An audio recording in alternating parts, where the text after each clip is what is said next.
কি বিয়ে করবা না? ওগো আল্লাহর নবী, আমি এলাম একজন গরিব সাহাবী, আমার টাকা নাই, পয়সা নাই, ধন নাই, দৌলত নাই, গাড়ি নাই, বাড়ি নাই, আমার তো কোনো কিছুই নাই। আমার মতো গরিব সাহাবীর কাছে দুনিয়ার কোন বাবা, কোন মা, কোন বাবা তার সন্তানকে বিয়ে দিবে, তার মেয়েকে আমার সঙ্গে বিয়ে দিবে? সুতরাং আমি পরকালের অপেক্ষায় রয়েছি।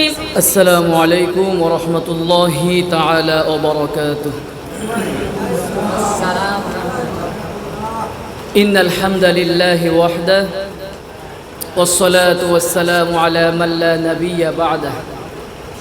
أما بعد فأعوذ بالله من الشيطان الرجيم. بسم الله الرحمن الرحيم. إن الله وملائكته يصلون على النبي يا أيها الذين آمنوا صلوا عليه وسلموا تسليما.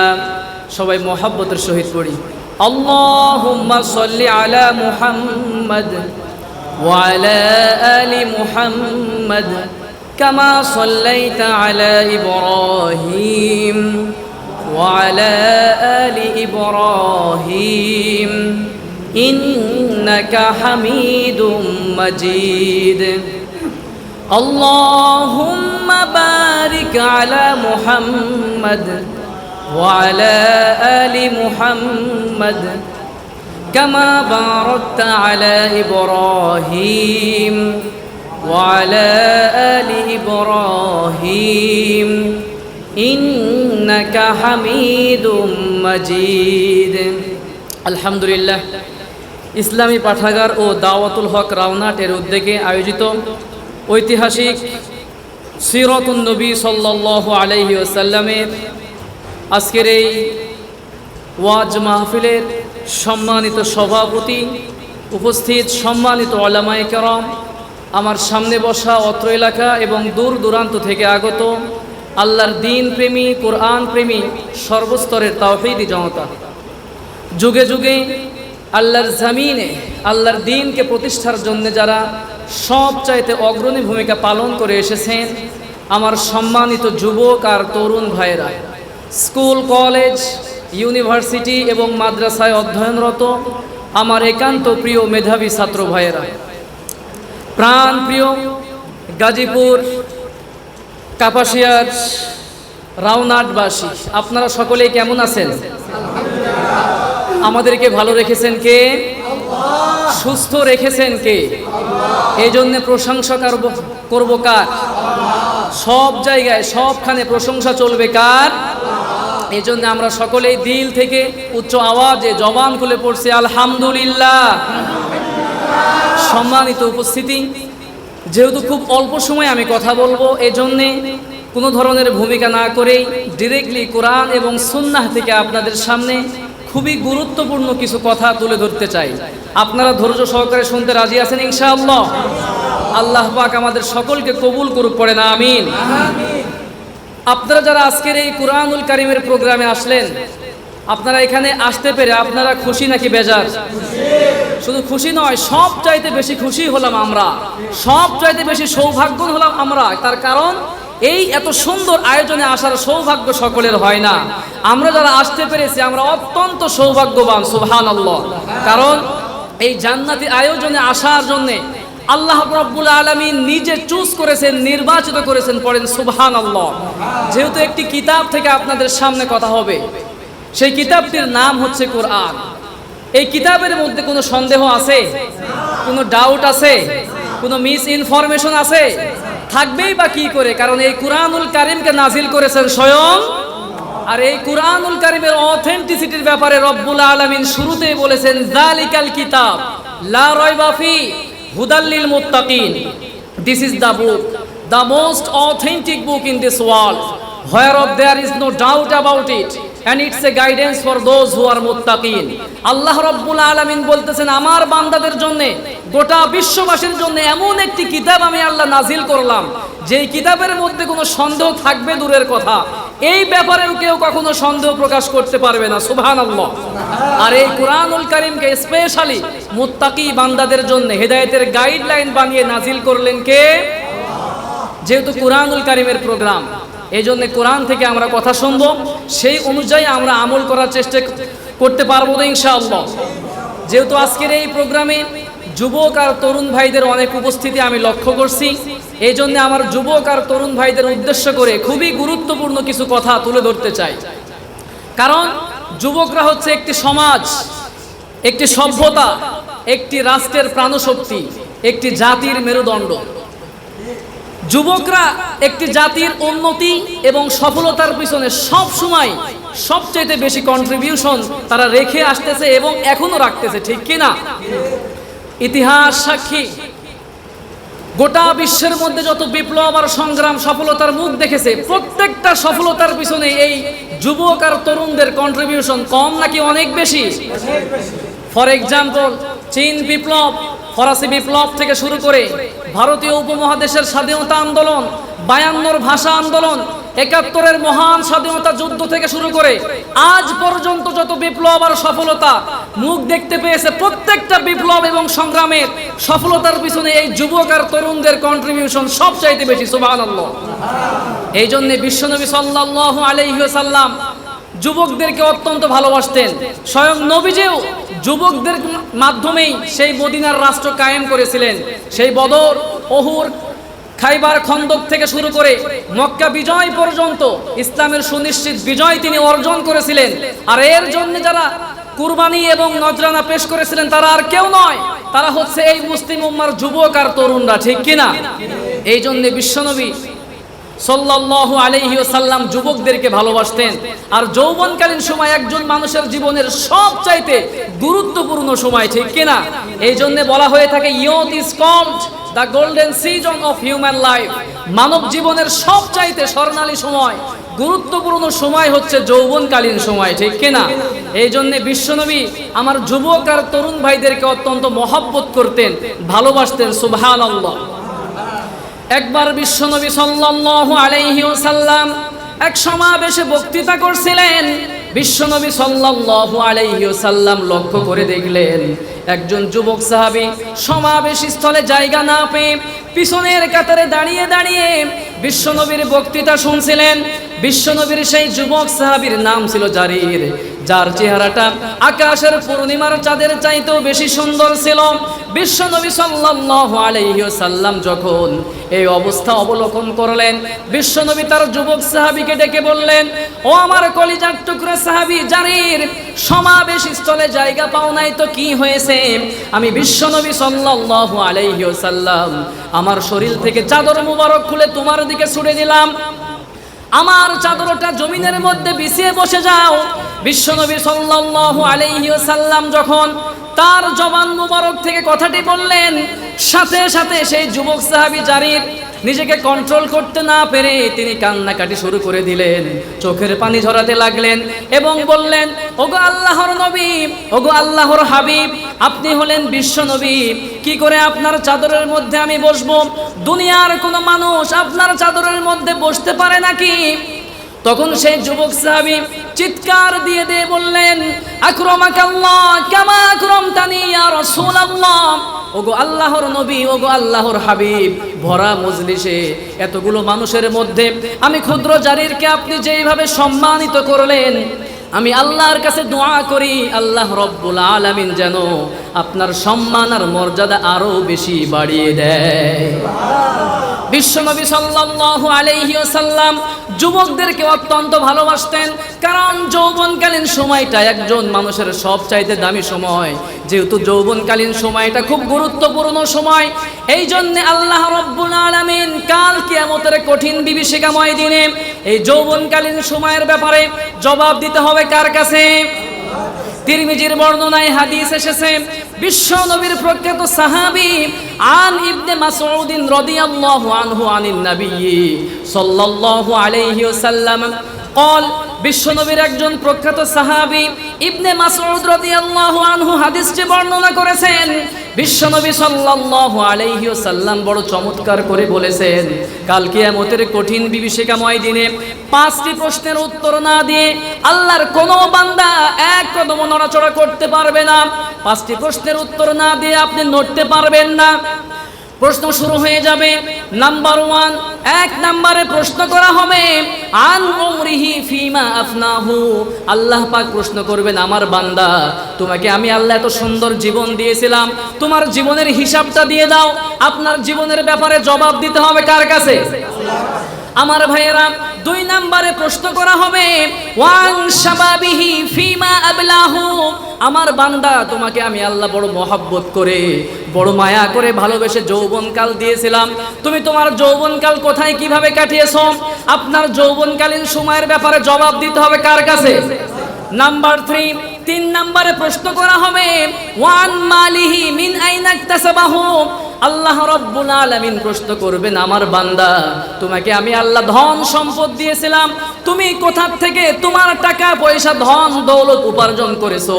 হালাল পন্থায় করেছো নাকি হারাম পন্থায় করেছো? এই ব্যাপারে জবাবদিহি করতে হবে কার কাছে? আর নাম্বার 4 নম্বরে প্রশ্ন করা হবে অফিমা আনফাকাহু। তুমি তোমার ধন দৌলত ইসলামের পক্ষে কাজে লাগিয়েছো নাকি ইসলাম বিরোধী কাজে লাগিয়েছো? তোমার ধন দৌলত কিভাবে খরচ করেছো? এই ব্যাপারে জবাবদিহি করতে হবে কার কাছে? আর নাম্বার 5 নম্বরে প্রশ্ন করা হবে, আল্লাহ পাক প্রশ্ন করবেন ওমাযা আমিলা ফিমা আলিমা। যতটুকু জ্ঞান অর্জন করেছো ততটুকুর উপর আমল করতে পেরেছো কিনা? এই 5টি প্রশ্নের উত্তর না দিয়ে আল্লাহর কোনো বান্দা এক কদম নড়াচড়া করতে পারবে না। এই 5টি প্রশ্নের মধ্যে খুবই গুরুত্বপূর্ণ একটা প্রশ্ন থাকবে ওয়াং শাবাবিহি ফিমা আবলাহু। আমার বান্দা তোমার যৌবনকালটা কোথায় কিভাবে কাটিয়েছো? ঠিক কিনা? এই যৌবনকালীন সময়ের ব্যাপারে জবাব দিতে হবে কার কাছে? আহারে আমার যুবক আর তরুণ ভাইরা এখন তাদের যৌবনকাল কাটিয়ে দিচ্ছে বিপিএল আর আইপিএল দেখতে দেখতে, বার্সেলোনা আর রিয়াল মাদ্রিদ করতে করতে। আমার যুবক আর তরুণ ভাইরা যৌবনকাল কাটিয়ে দিচ্ছে যৌবনের গান গাইতে গাইতে, ফ্রি ফায়ার আর পাবজি খেলতে খেলতে। আমার যুবক আর তরুণ ভাইরা তাদের যৌবনকাল কাটিয়ে দিচ্ছে মেয়েদের পিছনে ঘুরতে ঘুরতে। ঠিক কিনা? আমার যুবক আর তরুণ ভাইরা ফেসবুক, ইউটিউব আর টুইটার দেখতে দেখতে যৌবনকাল কাটিয়ে দিচ্ছে। এই যৌবনকালীন সময়ের প্রত্যেকটা মুহূর্তের হিসাব দিতে হবে কার কাছে? যেহেতু যৌবনকালীন সময়ের হিসাব আল্লাহর কাছে দেওয়া লাগবে, এই জন্য বিশ্বনবী বললেন যৌবনকালকে কাজে লাগাও। একটা কথা আমি বানিয়ে বলছি না, তিরমিজির বর্ণনায় হাদিস এসেছে বিশ্বনবী সাল্লাল্লাহু আলাইহি ওয়াসাল্লাম বলেছেন ইগতানিম খামসান ক্বাবলা খামসিন। 5টি জিনিস আসার পূর্বে 5টি জিনিসকে গনিমত মনে করো। 5টি জিনিস আসার পূর্বে 5টি জিনিসকে মূল্যায়ন করো। সময় যেহেতু অল্প, সব দিকে আমি যাব না। এই 5টি জিনিসের মধ্যে বিশ্বনবী একটা জিনিসকে খুব গুরুত্ব দিয়ে বললেন। বিশ্বনবী বললেন শাবাবাকা ক্বাবলা হারামিক। আমার উম্মতেরা শোনো শোনো, তোমরা বুড়ো হয়ে যাওয়ার পূর্বে তোমরা তোমাদের যৌবনকালকে কাজে লাগাও। ঠিক কিনা? বুড়ো হয়ে যাওয়ার পূর্বে যৌবনকালকে কাজে লাগাতে হবে। এই যে আমার সামনে অনেক মুরব্বী বাবারা দাদারা বসে আছেন, আপনাদেরও এক সময় যৌবনকাল ছিল কি ছিল না? কথা বলেন। এই যৌবন ফুরিয়ে গিয়েছে, আজকে আমরা যৌবনের উন্মাদনায় মত্ত হয়ে রয়েছি। আমাদেরও যৌবন থাকবে না, আমাদেরও যৌবন ফুরিয়ে যাবে। আর নবীজি বললেন যৌবন ফুরিয়ে যাওয়ার পূর্বে তুমি তোমার যৌবনকালকে কাজে লাগাও। আর এই যৌবনকে ধরে রাখার জন্য সারা বিশ্বের সব মানুষেরাই কি প্রচেষ্টা আর প্রয়াস চালাচ্ছে। ঠিক কিনা? আচ্ছা বলেন তো দেখি, এই যৌবনকাল ধরে রাখার যে এত চেষ্টা মানুষ করতেছে, এরপরেও কেউ কি যৌবনকালকে ধরে রাখতে পেরেছে? Nobody wants to lose your time. পৃথিবীর কোনো মানুষ তার যৌবনকালকে হারাতে চায় না, সবাই ধরে রাখতে চায়, কিন্তু কেউ পেরেছে নাকি? কথা বলেন। এই জন্য দেখবেন ঢাকা শহরে যখন আপনি যাবেন, পাবলিক বাসে যখন উঠবেন, পাবলিক বাসে উঠার পরে দেখবেন ওয়াজ মাহফিলের, তাফসিরুল কুরআন মাহফিলের এত পোস্টার আপনার গায়ে ছিটিয়ে মারবে না। যৌবন হেফাজতের হারবালে যত পোস্টার আপনার গায়ে ছিটিয়ে ছিটিয়ে মারবে। ঠিক কিনা? আবার যখন আপনি আপনাদের গাজীপুরে যাবেন, দেখবেন দেওয়ালে দেওয়ালে তাফসিরুল কুরআন মাহফিলের পোস্টার আপনার চোখে এত বেশি পড়বে না। যৌবন হেফাজতের হারবালে যত পোস্টার আপনার চোখে চোখে পড়বে। ঠিক কিনা? এরপরেও কেউ কি যৌবনকে ধরে রাখতে পেরেছে? এই যৌবন থাকবে না যৌবন ফুরিয়ে যাবে। আর এই জন্য নবীজি বললেন যৌবন ফুরিয়ে যাওয়ার পূর্বে তুমি তোমার যৌবন কালকে কাজে লাগাও। এখন প্রশ্ন হতে পারে, how to spend in your time, আপনি আপনার যৌবন কালকে কিভাবে কাজে লাগাবেন, কিভাবে আপনার যৌবন কালকে আপনি মূল্যায়ন করবেন, কিভাবে আপনি আপনার যৌবনকালীন সময়কে মূল্যবান করবেন, কিভাবে আপনার যৌবনকালকে কাজে লাগাবেন। যিনি আপনার জন্য এই যৌবন দিয়েছেন তার জন্য এই যৌবনকালীন সময়টা ওয়াকফ করে দেওয়া লাগবে। একটু আওয়াজ দিয়ে বলেন তো দেখি, এই যৌবনের মালিক কে? এই যৌবন যেহেতু আল্লাহ পাক দিয়েছেন, এই জন্যে তার দাসত্ব এবং গোলামি করে করে প্রত্যেকটা মুহূর্ত কাটিয়ে দেওয়া লাগবে। যদি আপনার এই সময়টাকে একমাত্র আল্লাহর দাসত্ব করে কাটাতে পারেন, যদি আপনার এই ক্ষণস্থায়ী যৌবনকে আল্লাহ রাব্বুল আলামিনের জন্য আপনি ওয়াকফ করে দিতে পারেন, তাহলে কিয়ামতের কঠিন বিভীষিকাময় দিনে আল্লাহ রাব্বুল আলামিন আপনার এই ক্ষণস্থায়ী যৌবনের পরিবর্তে চিরস্থায়ী যৌবন দিয়ে আল্লাহ রাব্বুল আলামিন তার জান্নাতের মধ্যে চিরস্থায়ী ঢুকিয়ে দিবেন। কারণ কিয়ামতের ময়দানে আপনি চিরস্থায়ী যৌবন পেয়ে যাবেন। তার কারণ black and old people will not go to the paradise. কিয়ামতের ময়দানে কোনো কালো মানুষও জান্নাতে যেতে পারবে না, কোনো মুরব্বী বয়স্ক মানুষও জান্নাতে ঢুকবে না। এখন যারা মুরব্বীরা আছেন বলো, হুজুর আমরা কি ইচ্ছা করে বুড়ো হয়েছি নাকি? আমাদেরকে বুড়ো বানিয়েছেন কে? আমাদের দাড়িগুলো সাদা বানিয়েছেন কে? এখন আপনারা বলবেন, হুজুর তাহলে আমাদের দোষটা কি? আল্লাহ যদি আমাদেরকে জান্নাত না দেন তাহলে আমাদের অবস্থা কি হবে? বিশ্বনবী বললেন কোনো বুড়ো মানুষ জান্নাতে যেতে পারবে না। এই কথা শোনার পরে একজন বুড়ি মহিলা কেঁদেই ফেলল। বিশ্বনবী সাল্লাল্লাহু আলাইহি ওয়াসাল্লাম বললেন, বুড়িমা তুমি কি কারণে কাঁদতেছো, কান্না করতেছো কেন? তখন সেই বুড়ি মহিলা বলল, ওগো আল্লাহর নবী, আপনিই তো বলেছেন কোন বুড়ি মানুষের জন্য আল্লাহ রাব্বুল আলামিন জান্নাত বানান নাই, কোন বুড়ো মানুষের জন্য আল্লাহ পাক জান্নাত বানান নাই, তাহলে আমার মতো বুড়ির অবস্থা কি হবে? বিশ্বনবী সাল্লাল্লাহু আলাইহি ওয়াসাল্লাম বললেন, আল্লাহ রাব্বুল আলামিন তার জান্নাতকে সীমাহীন অফুরন্ত নাজ আর নিয়ামত দিয়ে ভরপুর করে রেখেছেন। আল্লাহ রাব্বুল আলামিন তার জান্নাতকে সুন্দর করে সাজিয়ে রেখেছেন। সুতরাং তার জান্নাতকে এনজয় করার জন্য, উপভোগ করার জন্য শরীরের মধ্যে শক্তি থাকার দরকার আছে নাকি নাই? ও মিয়া, শরীরে যদি শক্তি নাই থাকে তাহলে জান্নাতে গিয়ে 70 জন হুরকে সামলাবেন কেমনে? এই জন্য শরীরের মধ্যে শক্তি থাকার দরকার আছে নাকি নাই? এই জন্য নবীজি বললেন, কাল কিয়ামতের ময়দানে যত বুড়ো এবং বুড়িগণ জান্নাতের মধ্যে ঢুকবে, আল্লাহ রাব্বুল আলামিন তাদেরকে 30 অথবা 33 বছরের চিরস্থায়ী যৌবন দিয়ে আল্লাহ পাক তার চিরস্থায়ী জান্নাতের মধ্যে ঢুকাবেন। আমার ভাইয়েরা, নবীজি বললেন কোনো কালো মানুষের জান্নাতে যেতে পারবে না। এখন বলবেন, হুজুর আমি তো ইচ্ছা করে কালো হয়েছি নাকি? কালো বানিয়েছেন কে? আবার ফর্সা বানিয়েছেন কে? কিন্তু নবীজি বললেন কোনো কালো মানুষ জান্নাতে ঢুকতে পারবে না। বিশ্বনবী বললেন, কাল কিয়ামতের ময়দানে যত মানুষ জান্নাতে ঢুকবে আল্লাহ রাব্বুল আলামিন তাদের দৈহিক সৌন্দর্য এমন করে দিবেন, আকাশের ওই পূর্ণিমার চাইতেও প্রত্যেকটা মানুষের সৌন্দর্য দিয়ে তার চিরস্থায়ী জান্নাতের মধ্যে আল্লাহ ঢুকিয়ে দিবেন। সুবহানাল্লাহ। তাহলে যদি আপনি কাল কিয়ামতের ময়দানে চিরস্থায়ী যৌবন পেতে চান, চিরস্থায়ী জান্নাত লাভ করতে চান, আপনার এই ক্ষণস্থায়ী যৌবনকে কাজে লাগাতে হবে কার জন্যে? আপনার এই যৌবনকে বিক্রি করতে হবে কার জন্যে? আপনি বিক্রি করার মানে বুঝেন? মনে করেন এই যে মাউথপিস সেই দোকান থেকে কিনে আনা হয়েছে।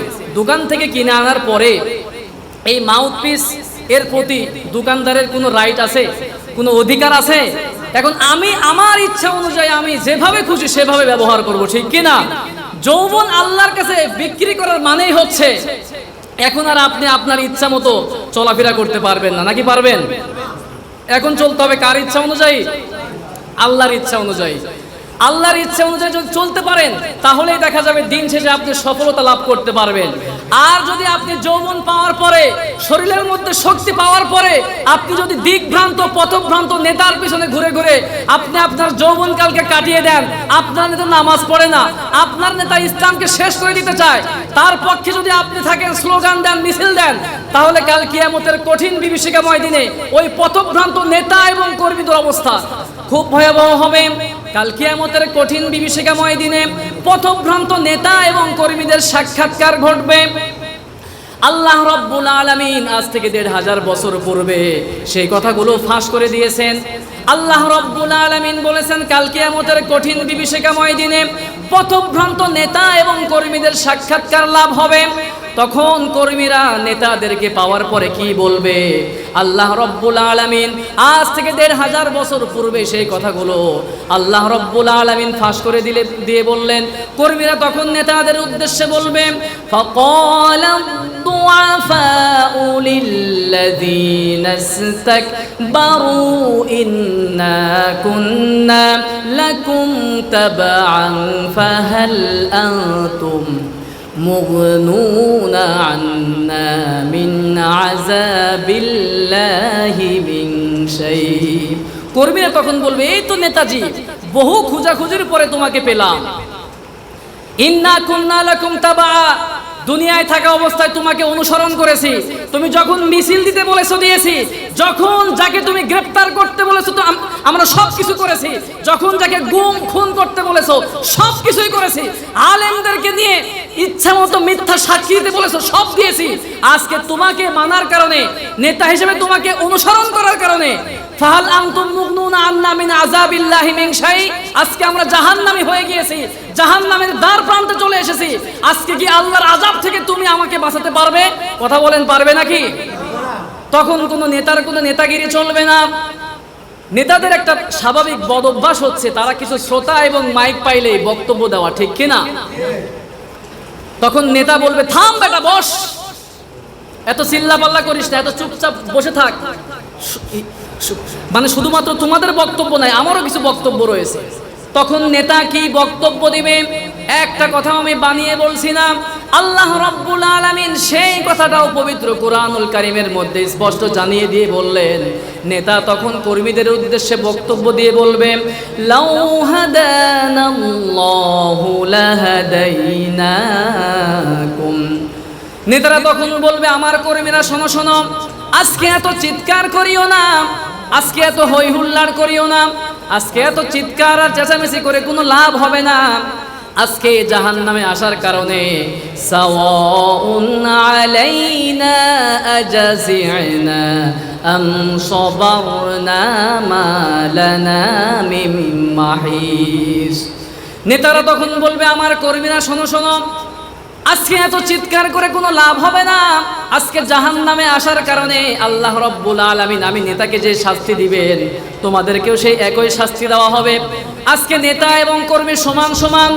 এই কথা যখন বলা হবে, কর্মীরা বলবে, না না, আমরা এটা মানি না, আমরা এটা মানি না, আল্লাহর আদালতে মামলা দায়ের করব। আল্লাহ রাব্বুল আলামিনের কাছে গিয়ে ওই সমস্ত পথভ্রান্ত কর্মীরা বলবে, ওগো রব, ওগো মালিক, আপনার কাছে আমরা একটা মামলা দায়ের করতে চাই, আপনার কাছে আমরা একটা মূল দাবি জানাতে চাই। আল্লাহ রাব্বুল আলামিন বলবেন, আমার বান্দারা তোমরা কি বলতে চাও বলো। তখন তারা বলবে, ইন্না আতা'না সাদাতানা ওয়া কুবারানা ফাআদাল্লুনাস সাবিল। কর্মীরা বলবে, আল্লাহ, এই সমস্ত মানুষদেরকে আমরা দুনিয়ায় থাকা অবস্থায় নেতা হিসেবে মেনেছি, এই সমস্ত মানুষেরা আমাদেরকে যখন যা বলেছে তাই করেছি, এদেরকে মানার কারণে আজকে আমরা জাহান্নামী হয়ে গিয়েছি, তারাও জাহান্নামে এসেছে। আল্লাহ রাব্বুল আলামিন বলবেন, বুঝলাম, তোমরাও জাহান্নামী হয়ে গিয়েছো, তোমাদের নেতারাও জাহান্নামে এসেছে, কিন্তু তোমাদের মূল দাবিটা কি সেটা আমাদেরকে বলো। আল্লাহ রাব্বুল আলামিনকে তখন তারা বলবে, ওগো রব, ওগো মালিক, আমাদের নেতারা বলছে জাহান্নামে আসার কারণে আজকে তাদের শাস্তি যা হবে আমাদের শাস্তিও নাকি একই হবে। আজকে নাকি নেতা কর্মী সমান সমান, আমরা এটা মানতে পারছি না।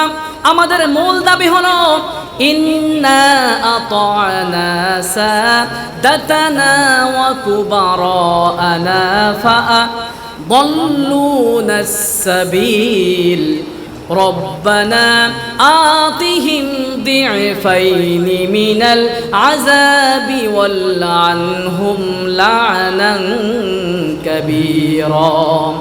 তখন কর্মীরা বলবে, ওগো রব, দুনিয়ায় থাকা অবস্থায় আমাদের নেতাদেরকে আমরা অনেক সম্মান দেখিয়েছি, তারা যখন যা বলেছে সব কিছু আমরা করেছি, তাদের কথা মানার কারণে আজকে আমরা জাহান্নামী হয়ে গেলাম। ওগো রব, ওগো মালিক, আমাদের একটা দাবি হচ্ছে আজকে আমাদের নেতাদেরকে সম্মান করলে চলবে না। আমাদেরকে জাহান্নামে আসার কারণে আমাদেরকে আপনি যে শাস্তিটা দিবেন, আমাদের নেতাদেরকে এর ডাবল শাস্তি দেওয়া লাগবে, ঠিক কি না? তখন নেতাদের নেতাগিরি ছুটবে। আল্লাহ রাব্বুল আলামিন বলবেন, বান্দা তোমাদের আর কোনো দাবি আছে? তখন তারা বলবে, অবশ্যই আমাদের আরো একটা দাবি আছে। আল্লাহ রাব্বুল আলামিন বলবেন, তাহলে বলে ফেলো। তখন ওই সমস্ত পথভ্রান্ত কর্মীরা বলবে, ওগো রব, আমাদের আরো একটা দাবি হচ্ছে নাজআলহুমা তাহতা আকদামিনা লিয়াকুনা মিনাল আসফালিন। কর্মীরা তখন বলবে, আল্লাহ, দুনিয়ায় থাকা অবস্থায় এই সমস্ত নেতাদের সামনে পিছনে ডানে বামে চতুর্দিকে আমরা ঘোরাফেরা করেছি, বডিগার্ড হিসেবে থেকেছি, পৃথিবীর কোনো মানুষ আমাদের নেতাদেরকে অপমান করতে পারে নাই। আজ আমাদের এই সমস্ত নেতাদের কারণে আমরা জাহান্নামী হয়ে গেলাম। সুতরাং এই সমস্ত নেতাদেরকে আমাদের সামনে ফেলে দেন, এদেরকে বুকের মধ্যে পাড়াতে পাড়াতে পদদলিত করতে করতে আমরা জাহান্নামে যেতে চাই। পরে নাউজুবিল্লাহ। তখন নেতাগিরিও ছুটবে এবং কর্মীদেরও আফসোস করে কোনো লাভ হবে না। এই জন্য আমার ভাইয়েরা, পথভ্রান্ত কোনো নেতার পিছনে ঘোরা যাবে না, কি কথা বলেন? যেই নেতা ইসলাম মানে না, ইসলামকে যারা একেবারে শেষ করে দিতে চায়, তাদেরকে যদি আপনি নেতা হিসেবে মানেন, কাল কিয়ামতের অবস্থা খুব ভয়াবহ হয়ে যাবে। এই জন্য এমন একজন নেতাকে মানতে হবে যেই নেতা আপনাকে দুনিয়া আখিরাতে সব ক্ষেত্রে আপনাকে সাপোর্ট দিবে। তিনি হচ্ছেন আমার আপনার মডেল বিশ্বনবী মুহাম্মদুর রাসূলুল্লাহ। সবাই পড়েন সাল্লাল্লাহু আলাইহি ওয়াসাল্লাম। আপনি যদি ইসলামকে প্র্যাকটিস করতে পারেন, বিশ্বনবীকে যদি আপনি মডেল মানতে পারেন, তাহলে আল্লাহ রাব্বুল আলামিন আপনার জীবনের যত গুনাহ আছে সব কিছুকে মাফ করে আপনার সম্মান আর মর্যাদা এত বেশি বাড়িয়ে দিবেন। বিখ্যাত হাদিসের 3টি গ্রন্থে হাদিসটি এসেছে। বুখারীর বর্ণনায় হাদিস এসেছে, মুসলিম শরীফের বর্ণনায় হাদিস এসেছে, তিরমিজির বর্ণনায় এসেছে। বিশ্বনবী বলেছেন, সাবাতু ইউযিল্লুহুমুল্লাহু ফি জিল্লিহি ইয়াওমা লা জিল্লা ইল্লা জিল্লু। বিশ্বনবী বলেছেন, কাল কিয়ামতের কঠিন বিভীষিকাময় দিনে আল্লাহর আরশের ছায়া ছাড়া আর কোনো ছায়া অবশিষ্ট থাকবে না। সেই দিন আল্লাহ রাব্বুল আলামিন 7 শ্রেণীর মানুষদেরকে বড় মহব্বত করে ডেকে ডেকে তার আরশের ছায়ার নিচে জায়গা করে দিবেন।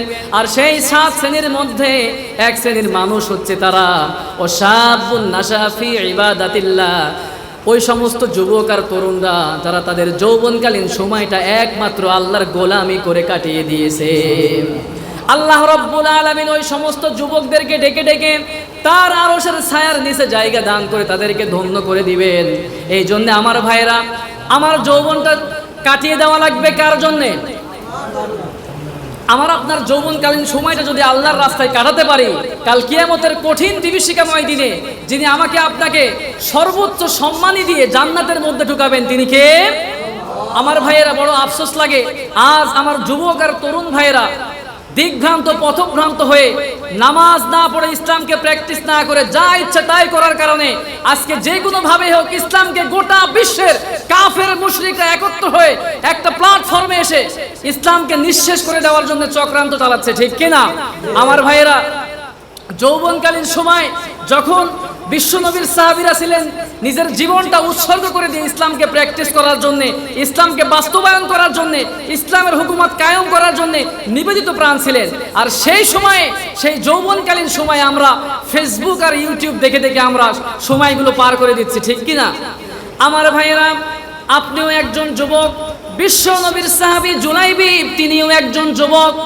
বিশ্বনবীর সাহাবী জুলাইবিব, যার অর্থ হচ্ছে একজন খাটো একজন মানুষ। তার আরো একটি নাম ছিল তামিম, যার অর্থ হচ্ছে কালো। সেই সাহাবী জুলাইবিব এমন একজন গরিব সাহাবী যার টাকা পয়সা ধন দৌলত গাড়ি বাড়ি কোনো কিছুই ছিল না। সেই যুবক সাহাবীর কোনো জনপ্রিয়তা ছিল না, এলাকার কোনো মানুষ তাকে তেমন ভাবে চিনতও না। বিশ্বনবীর সেই আহলে সুফার মধ্যে তিনি থাকতেন। তার খাওয়ার মতো কোনো কিছুই ছিল না। মানুষেরা যা কিছু খাইতো, খেয়ে যখন ফেলে দিত, মানুষের উচ্ছিষ্ট খাবারগুলো খেয়ে তিনি তার জীবনটা তিনি বাঁচাতেন। বিশ্বনবীর সেই সাহাবীর পরার মতো কোনো ড্রেস ছিল না, এমন পোশাক পরতেন, ছেঁড়া পোশাক তিনি পরিধান করতেন। তার মাথার চুলগুলো ছিল উস্কো খুস্কো। স্বাভাবিকভাবে পানি আমরা খাই, স্বাভাবিক একটা পাত্র দিয়ে আমরা তুলে এরপরে খাই, কিন্তু সেই সাহাবী জুলাইবিবের পানি খাওয়ার মতো কোনো পাত্রও ছিল না। সেই কুয়া থেকে দুহাত দিয়ে পানিগুলো উঠিয়ে উঠিয়ে তিনি পান করতেন। এমন একজন গরিব সাহাবী জুলাইবিব, বিশ্বনবী একদিন সাহাবীদেরকে নিয়ে বসা বিশ্বনবীর সামনে দিয়ে সেই জুলাইবিব সাহাবী হেঁটে হেঁটে যাচ্ছিলেন। বিশ্বনবী সাল্লাল্লাহু আলাইহি ওয়াসাল্লাম জুলাইবিবকে ডেকে বললেন, ও জুলাইবিব, তুমি কি বিয়ে করবা না? আমার ভাইয়েরা, বিশ্বনবী সাল্লাল্লাহু আলাইহি ওয়াসাল্লাম যখন এই কথাটা বললেন, জুলাইবিব বলতেছেন, ওগো আল্লাহর নবী, আমি এলাম একজন গরিব সাহাবী, আমার টাকা নাই, পয়সা নাই, ধন নাই, দৌলত নাই, গাড়ি নাই, বাড়ি নাই, আমার তো কোনো কিছুই নাই। আমার মতো গরিব সাহাবীর কাছে দুনিয়ার কোন বাবা, কোন মা, কোন বাবা তার সন্তানকে বিয়ে দিবে, তার মেয়েকে আমার সঙ্গে বিয়ে দিবে? সুতরাং আমি পরকালের অপেক্ষায় রয়েছি। বিশ্বনবী প্রথম দিন তাকে ছেড়ে দিলেন, দ্বিতীয় দিন একই প্রশ্ন করলেন, ও জুলাইবিব, তুমি কি বিয়ে করবা না? জুলাইবিব সেই একই কথা বলল, আমার একটা ইচ্ছা হচ্ছে ইসলামের জন্য নিজের জীবনটাকে আমি কুরবান করে দিব, বিনিময়ে আল্লাহ রাব্বুল আলামিন জান্নাতের হুর আমাকে দান করবেন। পড়েন সুবহান। বিশ্বনবী সাল্লাল্লাহু আলাইহি ওয়াসাল্লাম দ্বিতীয় দিন তাকে ছেড়ে দিলেন। তৃতীয় দিন তিনি আসলেন, বিশ্বনবী বললেন, ও জুলাইবিব, তুমি কি বিয়ে করবা না? বিশ্বনবী যখন বললেন, জুলাইবিব সেই আগের দিনের উত্তর দিয়ে বললেন, ওগো আল্লাহর নবী, আমার মতো জুলাইবিব গরিব সাহাবীর কাছে কোন মা, কোন বাবা তার সন্তানকে বিয়ে দিবে, তার মেয়ে দিবে? সুতরাং আমি পরকালের অপেক্ষায় রয়েছি, পরকালে আল্লাহ রাব্বুল আলামিন আমাকে জান্নাতের হুর দান করবেন। সুতরাং আমার দ্বারা বিয়ে করা সম্ভব না, কারণ আমাকে কোনো মেয়ে বিয়ে দিবে না। বিশ্বনবী বললেন, জুলাইবিব, তুমি আমার সামনে চলে আসো। বিশ্বনবী সাল্লাল্লাহু আলাইহি ওয়াসাল্লামের সামনে যখন সেই জুলাইবিব সাহাবী চলে আসলেন, বিশ্বনবী বললেন, আমার সাহাবী জুলাইবিব, শোনো, অমুক এলাকায় যাও, ওই জায়গায় আমার একজন আনসারী সাহাবী থাকে, আনসারী সাহাবীর কাছে গিয়ে বলো, বিশ্বনবী আপনার মেয়েকে আমার কাছে বিয়ে দেওয়ার প্রস্তাব পাঠিয়েছেন। বিশ্বনবী সাল্লাল্লাহু আলাইহি ওয়াসাল্লামের কাছ থেকে অনুমতি পেয়ে সেই আনসারী সাহাবীর কাছে চলে গেলেন। আনসারী সাহাবীর ঘরের মধ্যে নক করলেন। ঘরের দরজা নক করার পরে ঘর থেকে সেই আনসারী সাহাবী বের হয়ে আসলেন। আর সেই আনসারী সাহাবীর মেয়ে তদানীন্তন সময়ে মদিনার মধ্যে সবচাইতে সুন্দরী মেয়ে ছিল। আর অপরদিকে জুলাইবিবের চেহারা ভালো না। জুলাইবিব একজন গরিব সাহাবী, টাকা পয়সা, ধন দৌলত কোনো কিছুই নাই, তার চেহারার চামড়াগুলো একেবারে কালো। আর অপর প্রান্তে আনসারীর যে মেয়ে ছিল সবচাইতে সুন্দরী মেয়ে। বিশ্বনবী সাল্লাল্লাহু আলাইহি ওয়াসাল্লামের দেওয়া প্রস্তাবটা তিনি বললেন, ওগো আনসারী সাহাবী, আপনার মেয়ের সঙ্গে আমার বিয়ের প্রস্তাব নবীজি পাঠিয়েছেন। পড়েন আল্লাহু আকবার। বিশ্বনবী সাল্লাল্লাহু আলাইহি ওয়াসাল্লামের দেওয়া প্রস্তাবের কথা তখন তিনি বললেন, বলা মাত্রই সেই আনসারী সাহাবী বলতেছে, তোমার কাছে আমি আমার মেয়ে বিয়ে দিব না, তার কারণ হচ্ছে তোমার ধন দৌলত গাড়ি বাড়ি কিছুই নাই, তোমার কাছে আমার মেয়ে বিয়ে দিব না। কিন্তু একটু দাঁড়াও, আমার স্ত্রীর সঙ্গে একটু পরামর্শ করে নেই। স্ত্রীর সঙ্গে যখন পরামর্শ করা হলো, স্ত্রী বলতেছে, গরিব সাহাবী জুলাইবিব, তার ধন দৌলত গাড়ি বাড়ি কিছুই নাই, আমার মেয়েকে কিভাবে খাওয়াবে, কিভাবে পড়াবে, সুতরাং তার কাছে আমাদের মেয়ে বিয়ে দিব না। এই কথা যখন বলল, জুলাইবিবকে যখন তাড়িয়ে দিবে, বিদায় করে দিবে, তখন ঘরের ভেতর থেকে সেই সুন্দরী মেয়ে সব কথা শুনে ফেলল। শুনে ফেলার পরে সে বলতেছে, ও বাবা, ওগো আমার আম্মা জান, শোনো শোনো, তোমরা কি করে নবীজির দেওয়া প্রস্তাবকে প্রত্যাখ্যান করে দিচ্ছ? তোমরা যদি এই বিয়েতে রাজি নাও থাকো, আমি মেয়ে হয়ে আমার সেই যুবকের সঙ্গে, নবীজির পছন্দ করা যুবকের সঙ্গে বিয়ে বসতে রাজি হয়ে গেলাম। আমার ভাইয়েরা, এই কথা যখন বলা হলো, তখন সেই সুন্দরী মেয়ের বাবা বলতেছেন, ওগো আমার আম্মা জান, তুমি তো ঘরের ভেতর থেকে বলতেছো বিয়েতে রাজি হয়ে গেলাম, তুমি ঘরের বাইরে এসে দেখো ছেলে দেখতে শুনতে খুব খারাপ, তার শরীরের চামড়াগুলো কুচকুচে কালো, তার ধন দৌলত গাড়ি বাড়ি কোনো কিছুই নাই, তাহলে তুমি কিভাবে রাজি হচ্ছ? তখন সেই মেয়েটি আবার সুন্দর করে জবাব দিয়ে বলল, ওগো আমার আব্বা জান, ওগো আমার আম্মা জান, খুব ভালোভাবে শোনেন, সে যদি দেখতে শুনতে খারাপও হয়, তার যদি টাকা পয়সা গাড়ি বাড়ি কোনো কিছু নাও থাকে, এরপরেও সেই যুবকের সঙ্গে আমি বিয়ে বসতে রাজি হয়ে গেলাম, কারণ আমার জন্য যেই যুবককে বিশ্বনবী পছন্দ করেছে, তার সাথে আমার বিয়ে বসার মধ্যেই বরকত থাকবে। এখন আপনারা বলেন, মেয়েটি বিয়ে বসার ক্ষেত্রে দিনদারি তাকে প্রাধান্য দিল নাকি দুনিয়াকে প্রাধান্য দিল? দিনদারি থেকে প্রাধান্য দিল। আজ আমার যুবক ভাইয়েরা বিয়ে করার ক্ষেত্রে দেখে কোন মেয়ে কত সুন্দর করে মেকআপ করেছে, কোন মেয়ের শরীরের চামড়া সুন্দর, কোন মেয়ের বাবার টাকা অনেক বেশি রয়েছে, আবার মেয়ে পক্ষেও দেখে ছেলে সরকারি চাকরি করে নাকি, ছেলের টাকা পয়সা কেমন রয়েছে, ছেলের চেহারা কেমন রয়েছে। এই জন্য আজকে গোটা বিশ্বের মধ্যে দাম্পত্য জীবনে সুখ আছে, কথা বলেন। বিশ্বনবীর সুন্নাহ না মানার কারণে গোটা বিশ্বে আজকে বাংলাদেশের দিকে একটু তাকান, এত ডিভোর্সের হার বেড়ে গিয়েছে। প্রত্যেকটা মিনিটে মিনিটে ডিভোর্স হয়ে যাচ্ছে, কথায় কথায় ডিভোর্স হচ্ছে। যদি আজকে দিনদারিতে দেখা হতো বিয়ে করার ক্ষেত্রে, যদি কুফু দেখা হতো, দিনদারিতে দেখা হতো, আজকে এত অসুবিধা দাম্পত্য জীবনে হতো, কথা বলেন। দাম্পত্য জীবনটা সুখ আর শান্তি দিয়ে ভরপুর করে দিতেন কে? বিশ্বনবীর সেই সাহাবীর সঙ্গে, জুলাইবিবের সঙ্গে সেই মেয়ের বিয়ে হয়ে গেল। বিশ্বনবী সাল্লাল্লাহু আলাইহি ওয়াসাল্লামের কথা অনুযায়ী বিয়ে হওয়ার পরে স্বাভাবিকভাবে বাসর রাত, ফুল সজ্জার রাত একজন যুবক আর যুবতীর জন্য অনেক আকাঙ্ক্ষিত একটা রাত, ঠিক কিনা? স্বাভাবিকভাবে দুইজন স্বামী স্ত্রী অনেক সুন্দর করে মত বিনিময় করছেন, অনেক আনন্দ ঘন মুহূর্ত কাটাচ্ছেন। হঠাৎ করে ঘরের বাহির থেকে আওয়াজ আসলো, আইনা জুনুদুল্লাহ, আল্লাহর সৈনিকরা কোথায়? জিহাদের ডাক চলে এসেছে, তোমরা রওনা হয়ে যাও, জিহাদ করতে হবে, জিহাদের ময়দানে চলে আসো। স্বাভাবিকভাবে তীরের শলা থেকে তীর যেমন ছিটকে পড়ে যায়, ঠিক তেমনি ভাবে জুলাইবিব তার সুন্দরী স্ত্রী থেকে নিজেকে ছুটিয়ে নিলেন এবং তরবারি হাতে নিয়ে তিনি সামনের দিকে অগ্রসর হওয়া শুরু করলেন। এমত অবস্থায় সুন্দরী স্ত্রী বলতেছে, প্রাণের স্বামী আমার, বাসর রাতে আমাকে রেখে আপনি কোথায় চলে যান? তখন সেই জুলাইবিব সাহাবী বলতেছে, আল্লাহর রাসূলের ডাক এসেছে, জিহাদের ডাক চলে এসেছে, শহীদ হওয়ার জন্য জিহাদের ময়দানের দিকে ছুটে চলে যাচ্ছে। আল্লাহু আকবার। আর এখন তো আমরা, আমার যুবক ভাইয়েরা, জুলাইবিব তার সুন্দরী স্ত্রীকে বাসর ঘরে রেখে জিহাদের জন্য ছুটে চলে যাচ্ছেন। আর এখন তো আমার যুবক ভাইয়েরা ফেসবুকে ছাড়তে পারেন না। যদি বলা হয় যুবক তুমি ফেসবুক ছাড়ো, ইউটিউব ছাড়ো, টুইটার ছাড়ো, নামাজে আসো, কোরআনের ময়দানে চলে আসো, আল্লাহর জিকিরে মশগুল হয়ে যাও, আল্লাহর দ্বীন কায়েমের আন্দোলনে তুমি শামিল হয়ে যাও, ইসলামী সাহিত্য অধ্যয়ন করো, কোরআন পড়ো, তাফসির পড়ো, নবীজির জীবনী পড়ো, এই কথা বলা হলে যুবকরা সহ্য করতে পারে না। যুবকরা সব সময় খারাপ কাজে নিয়োজিত থাকে। কিন্তু তোমার চরিত্র তো এমন হওয়ার কথা ছিল না, তুমিও একজন যুবক, বিশ্বনবীর সাহাবী জুলাইবিব তিনিও একজন যুবক, ঠিক কিনা? যুদ্ধের ময়দানে চলে গেলেন, যুদ্ধ শুরু হয়ে গেল।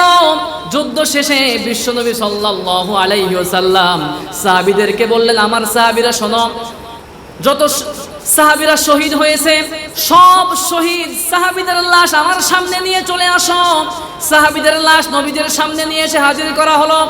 বিশ্বনবী সাল্লাল্লাহু আলাইহি ওয়াসাল্লাম বললেন, আমার সাহাবীরা, আমার হাবিব কোথায়, আমার বন্ধু কোথায়?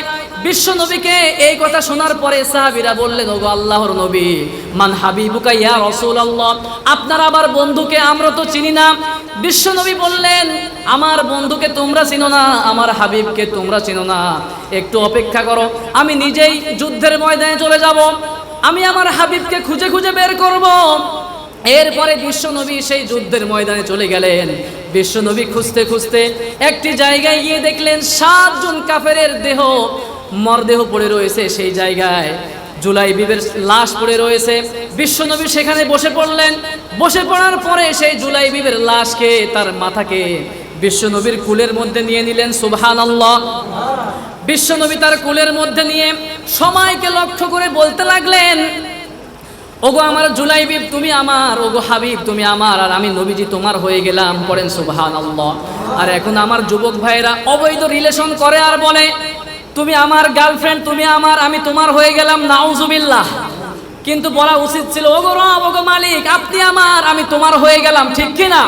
ওগো রাসূল তুমি আমার, আমি তোমার হয়ে গেলাম। বিশ্ব নবীর প্রতি মোহাব্বত যদি আপনি রাখতে পারতেন তাহলে পরিপূর্ণ ইমানদার হয়ে যেতেন। আমার ভাইয়েরা, বিশ্বনবী সাল্লাল্লাহু আলাইহি ওয়াসাল্লাম হঠাৎ করে জুলাইবিবের সেই মাথাটা বাম কাঁধ থেকে ডান কাঁধে নিয়ে নিলেন, ডান উরুতো নিয়ে নিলেন। সাহাবীরা বললেন, ইয়া রাসূলুল্লাহ, ইয়া হাবিবাল্লাহ, কিছুই তো বুঝতে পারলাম না, আপনার সাহাবী জুলাইবিবের লাশ ছিল, মাথা ছিল বাম উরুতে, কি কারণে আপনি ডান উরুতে নিলেন? আপনি একটু আমাদেরকে দয়া করে বলেন।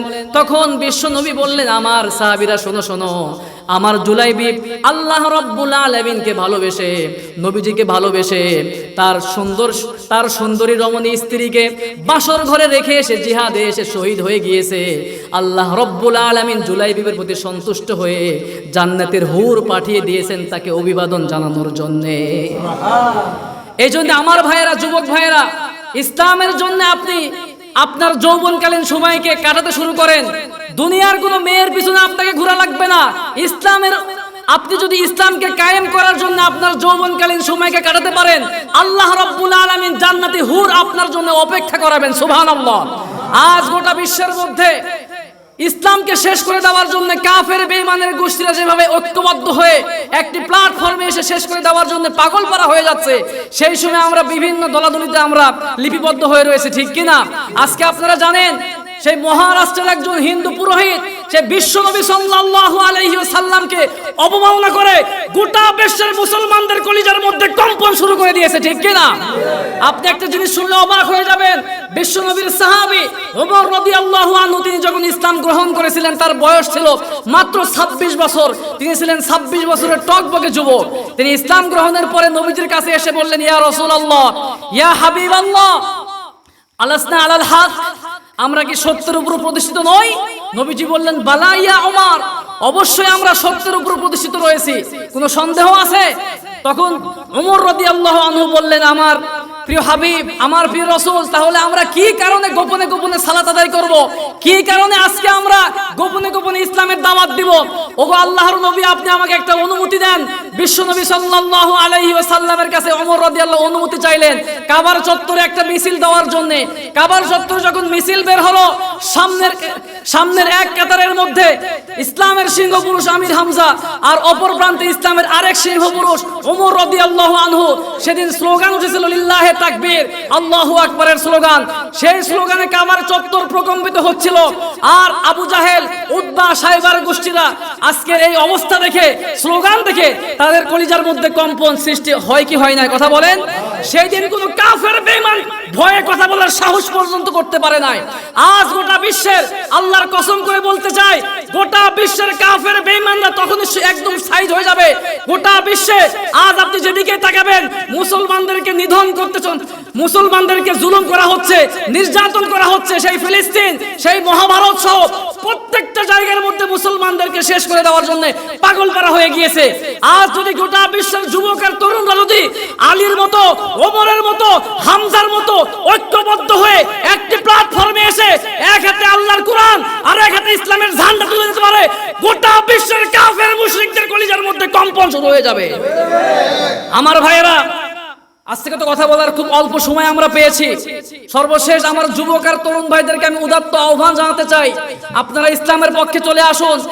কোরআনের ছায়াতলে আপনারা চলে আসুন। কোরআনের কাছে আসলে সম্মান বাড়িয়ে দিবেন কে? এমনিতেই আজকে বর্তমান সময়ে যুবক আর তরুণদের ইসলামের পক্ষে যে গণজোয়ার, গণবিস্ফোরণ তৈরি হচ্ছে, এ থেকে একটা জিনিস স্পষ্ট হয়ে যাচ্ছে, সেই দিন আর বেশি দূরে নয় যেই দিন শুধু বাংলাদেশ কেন, সারা বিশ্বের প্রত্যেকটা জায়গার মধ্যে কালেমার পতাকা পথ পথ করে উঠবে ইনশাআল্লাহ। আল্লাহ রাব্বুল আলামিন আমাদেরকে যতদিন বেঁচে থাকবো ইসলামের পক্ষে থাকার, কোরআনের পক্ষে থাকার তৌফিক দান করুক, পড়েন আমিন। হাদা মা ইনদি ওয়াল ইলমু ইনদাল্লাহ। আসসালামু আলাইকুম ওয়া রাহমাতুল্লাহি তাআলা ওয়া বারাকাতুহু।